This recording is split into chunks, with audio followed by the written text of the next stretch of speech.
మన భారత్లో పెద్ద పెద్ద విషయాలు జరుగుతున్నాయండి. యువకులు గమనిస్తున్నారో లేదో. ఇప్పుడు చూడండి, నిన్నటికి నిన్న ఇస్రో వైపు నుంచి, అంటే ఇస్రో అని కూడా అనకూడదు, ఇన్స్పేస్ అని చెప్పాలి. ఇన్స్పేస్ అనబడే ఈ సంస్థ, మీకు వీళ్ళు ఒక రెగ్యులేషన్ కంపెనీ అని చెప్పాలి. అంటే భారత ప్రభుత్వానికి సంబంధించిన ఒక రెగ్యులేటర్ ఇన్స్పేస్ అని అంటారు. సో ఇన్స్పేస్ను ఎప్పుడు వీళ్ళు మొదలు పెట్టారు అంటే ఇక్కడే చాలా చాలా ఇంట్రెస్టింగ్ అయిన ఒక విషయం. 2020 జూన్న భారత ప్రభుత్వము ఇలాంటి ఒక సంస్థను మేము ఏర్పాటు చేస్తున్నాము. దేని గురించి? భారత్ యొక్క స్పేస్ ప్రోగ్రామ్. మీరు ఈ టైంలో నా వీడియోస్ గమనించారో లేదో, 2020లో చైనాతో మనకి ఘర్షణ, ఆ టైం నేను మాట్లాడుతున్నాను. అంటే ఒక రష్యా, అమెరికా, చైనా వీళ్ళు యాంటీ శాటిలైట్ వెపన్స్ను వీళ్ళు తయారు చేయడం మొదలుపెట్టారు. భారత్ కూడా చూడండి మిషన్ శక్తి అని చెప్పి మనం మాట్లాడాం. ఆ టైంలో విపరీతంగా ఈ వీడియోస్ గురించే, అంటే మీకు ఎలక్ట్రోమాగ్నెటిక్ పల్సెస్ అని చెప్పి, డైరెక్ట్ ఎనర్జీ వెపన్స్ అని చెప్పి, ఇండియా కూడా ఈ రంగంలో అంటే 4వ పొజిషన్లో ఉన్నాము. మనము యాంటీ శాటిలైట్ వెపన్స్ తయారు చేయడంలో చాలా చాలా కీన్గా ఉన్నాం. ఎందుకు? చైనాతో ఏమాత్రం యుద్ధం వచ్చినా కూడా ఇది స్పేస్ వార్గా మారవచ్చు. ఆల్రెడీ అమెరికా, రష్యా వాళ్ళు ఈ స్పేస్ యుద్ధంలో ఉన్నారు అని చెప్పి మాట్లాడాం. ఇవాళ ఇన్స్పేస్ అనబడే సంస్థ ఒక భారీ ప్రకటన చేశారండి. ఇందులో వీళ్ళు ఏం మాట్లాడుతున్నారంటే, జనవరి 2024 నుండి మీకు మార్చి 2025 వరకు 15 నెలలు మీరు భారత్ 30 రాకెట్ లాంచెస్ చేయబోతున్నారంటే, ద మోస్ట్ అడ్వాన్స్డ్ రాకెట్స్ను. ఇందులో మీరు పిఎస్ఎల్వి అనండి, జిఎస్ఎల్వి అనండి, ఇలాగా లేటెస్ట్ రాకెట్స్ అంతా కూడా కలుపుకొని ఏకంగా 30 లాంచెస్ మనం చెయ్యబోతున్నాము. ఇందులో 7 ఒక్క గగన్యానికి సంబంధించిందేనండి.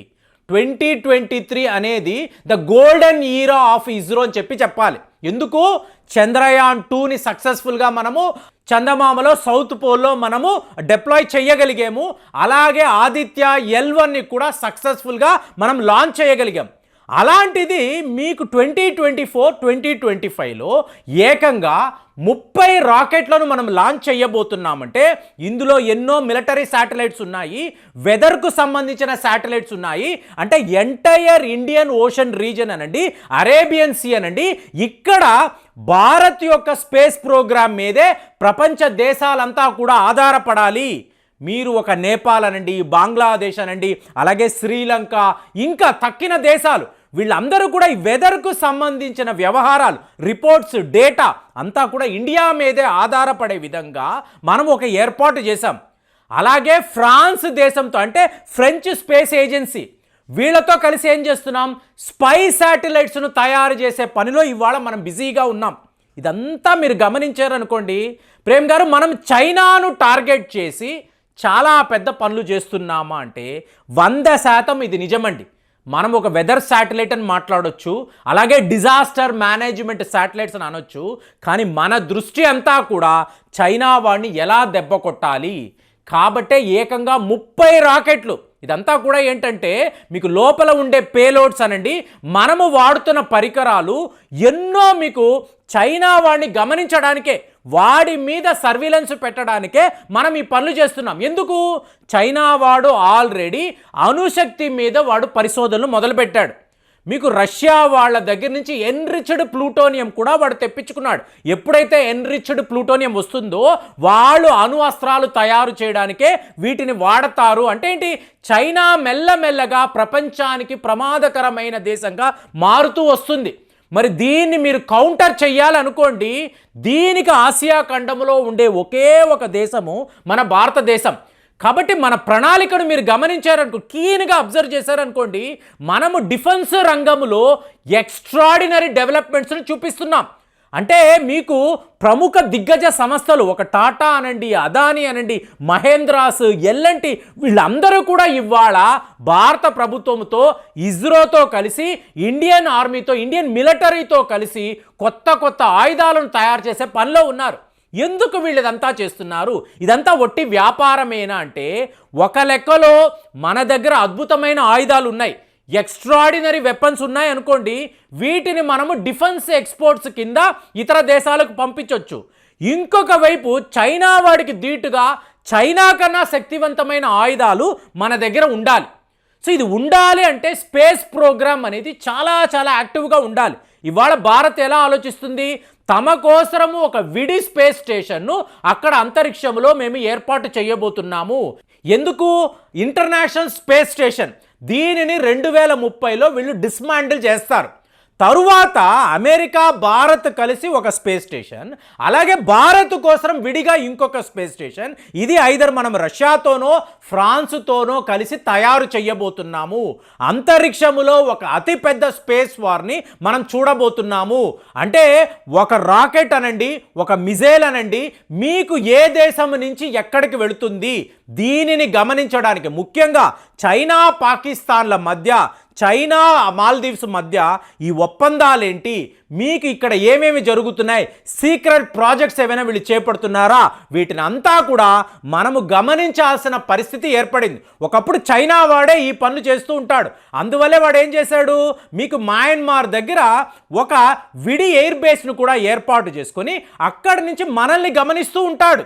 అంటే ఒక అండమాన్ నికోబార్ ఐలాండ్ దగ్గర, లేదా ఇవాళ లక్షద్వీప్ అని మాట్లాడుతున్నాం చూసారా, ఒరిస్సా అంటున్నాం చూసారా, ఇక్కడ అబ్దుల్ కలాం ఐలాండ్స్ ఉన్నాయి. ఇక్కడంతా మనం ఏం చేస్తున్నాం, మనము శక్తివంతమైన మిజైళ్ల మీద పరీక్షలు చేస్తున్నప్పుడు మొన్న మాట్లాడాం, బ్రహ్మోస్ 900 కిలోమీటర్స్ రేంజ్ అని మాట్లాడాం. సో ఇలాంటి పరిశోధనలు చేస్తున్నప్పుడు చైనా వాడు హై అలర్ట్లో ఉంటాడు. ఎందుకు? ఎక్కడా కూడా ఆసియా ఖండంలో ఈ బ్యాలెన్స్ అనేది మారిపోకూడదు. చైనా అనే సూపర్ పవర్గా అక్కడ ఉండాలి. ఇవాళ భారత్ మెల్లమెల్లగా పుంజుకుంటున్నారు, చైనాకు గట్టి పోటీ ఇస్తున్నారు అని అన్నప్పుడు ఇది వాళ్ళు ప్రమాదంగా పరిగణిస్తారు. కాబట్టి మన మీద ఏదో ఒక రకంగా కౌంటర్ అటాక్ చేయడానికి వాళ్ళు ప్రయత్నాలు చేస్తారు. ఒకప్పుడు మనకెందుకులే, చైనా లాంటి పెద్ద దేశంతో మనం ఎందుకు పోటీ పడ్డాం, వాడితో మనకెందుకు ఇలాంటి స్టాండ్ ఆఫ్ను ఆలోచించేవాళ్ళం. ఇవాళ మనం ఎలా చూస్తున్నాము, చైనా కన్నా ఇంకా పవర్ఫుల్ అడ్వాన్స్డ్ టెక్నాలజీని ఇండియాలోకి ఎలా తేవాలి, దానికి కావలసిన పరికరాలు, మీకు ఎక్స్పర్టైజ్, మీకు నిపుణులు ఏంటి, ఐఐటి మెడ్రాస్ అనండి, మీకు అలాగే సివి రామన్ గ్లోబల్ యూనివర్సిటీ అనండి, ఇలాగ పెద్ద పెద్ద మీకు రీసెర్చ్ గ్రూప్స్, వీళ్ళందరూ ఇవాళ భారత్ కోసము ఇస్రోతో కలిసి వీళ్ళు వర్క్ చేస్తున్నారండి. కొత్త కొత్త డ్రోన్లు తీసుకొస్తున్నారు, యుద్ధ విమానాలు తీసుకొస్తున్నారు. సో అలాంటప్పుడు చైనా వాడు ఎప్పుడు కూడా హై అలర్ట్లో ఉంటాడు. సో దీనికి గ్రేటెస్ట్ ఎగ్జాంపుల్ ఇప్పటి వరకు మన చరిత్రలో ఏ రోజు కూడా జనవరి 2024 నుంచి మార్చి 2025 వరకు మేము 30 స్పేస్ ప్రోగ్రామ్స్ని చేపట్టబోతున్నాము. ఇంతంత పెద్ద రాకెట్స్ను లాంచ్ చేయబోతున్నాము. ఇందులో ఎన్నో పరిశోధనలు ఉన్నాయి, ఎన్నో ప్రయోగాలు ఉన్నాయి, మిలిటరీ శాటిలైట్స్ కూడా ఉన్నాయని ఓపెన్గా మాట్లాడిందే లేదు. కాబట్టి ఇన్స్పేస్ అనబడే సంస్థ నిన్నటికి నిన్న ఇంత పెద్ద ఒక అనౌన్స్మెంట్ని చేశారు అంటే భారత్ యొక్క ప్రణాళిక, ఇవాళ ఒక నాసా అనండి, యూరోప్కు సంబంధించిన స్పేస్ ఏజెన్సీ అనండి, ఫ్రాన్స్కు సంబంధించిన స్పేస్ ఏజెన్సీ, వీళ్ళందరూ ఇస్రోతో కలిసి వర్క్ చేయాలని చెప్పి చాలా విధాలుగా ప్రయత్నాలు చేస్తున్నారు. ఇవాళ రష్యా మెల్లమెల్లగా ఇలాగ శాటిలైట్స్ను లాంచ్ చేయడంలో వాళ్ళు తగ్గుముఖం పట్టారనే చెప్పాలి. వాళ్ళు ఇవాళ చేయడం లేదు. ఏ దేశము కూడా రష్యా దగ్గరికి వెళ్ళి మా శాటిలైట్స్ను లాంచ్ చేయడం అడగడం లేదు. కాబట్టి వీళ్ళ ఫైనల్ డెస్టినేషన్ ఇవాళ భారతే. కాబట్టే ఇన్ని పరిశోధనలు, ఇన్ని లాంచ్, ఏకంగా 30 లాంచెస్ అంటే ఇదే మామూలు విషయం కాదండి. కాబట్టి రేపు ఫ్యూచర్ అంతా కూడా స్పేస్ ప్రోగ్రాంలో అందరూ భారత్ వైపే చూడాలని చెప్పి కంకణము కట్టుకొని మన శాస్త్రవేత్తలు ఇంతంత పెద్ద ప్రాజెక్ట్స్ చేపడుతున్నారంటే ఇది చాలా గొప్ప విషయం అండి. మరి ఈ వార్తలు మీరు కూడా చూసారా? దేశంలో చూడండి ఎంత పెద్ద పెద్ద విషయాలు జరుగుతున్నాయో. సో ఈ అప్డేట్స్ అంతా కూడా మనం తెలుసుకుంటూనే ఉండాలి. తెలిసినప్పుడే మనము ఎంతలాగా చైనాను ఎదురిస్తున్నామన్న ఆ విషయాలు బయటపడతాయి. మరి దీని మీద అసలు మీ ఒపీనియన్ ఎలా ఉంది? మీరు ఇలాంటి వార్తలను చదువుతారా, చూస్తారా? మీ యొక్క అనాలిసిస్ ఎలా ఉంటుంది? కామెంట్స్లో తెలియజేయండి. మళ్ళీ వచ్చే వీడియోలో కలుద్దాం. జై హింద్.